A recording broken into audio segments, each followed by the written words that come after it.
ಪೊಲೀಸರ ಕರ್ತವ್ಯಕ್ಕೆ ಅಡ್ಡಿಪಡಿಸಿ ದಾಂಧಲೆ ನಡೆಸಿದ ಮದುವೆ ಸಮಾರಂಭದಲ್ಲಿ ಭಾಗವಹಿಸಿದ 3 ಮದ್ಯವ್ಯಸನಿಗಳನ್ನು ಮಂಗಳೂರು ಹೊರವಲಯ ತೊಕ್ಕೊಟ್ಟು ಒಳಪೇಟೆಯ ಕ್ಲಿಕ್ ಮದುವೆ ಸಭಾಂಗಣದ ಬಳಿಯಿಂದ ಉಳ್ಳಾಲ ಪೊಲೀಸರು ಬಂಧಿಸಿದ್ದಾರೆ.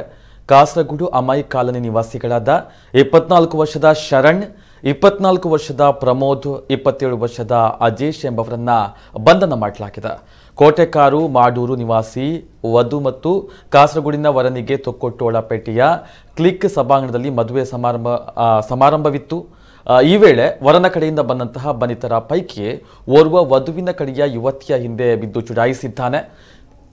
ಇದರಿಂದ ಆಕ್ರೋಶಗೊಂಡಂತಹ ಯುವತಿಯ ಸಹೋದರ ಚುಡಾಯಿಸಿದವನಿಗೆ ಹಲ್ಲೆಯನ್ನು ನಡೆಸಿದ್ದಾನೆ. ಇದರಿಂದ ಈ ತಂಡಗಳ ನಡುವೆ ಮಾರಾಮಾರಿ ನಡೆದಿದೆ.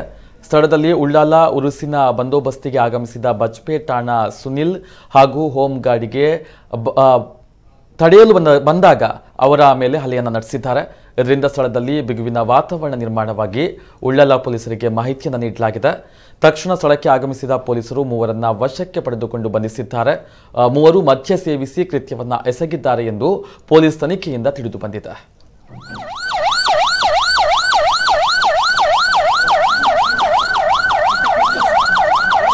Media.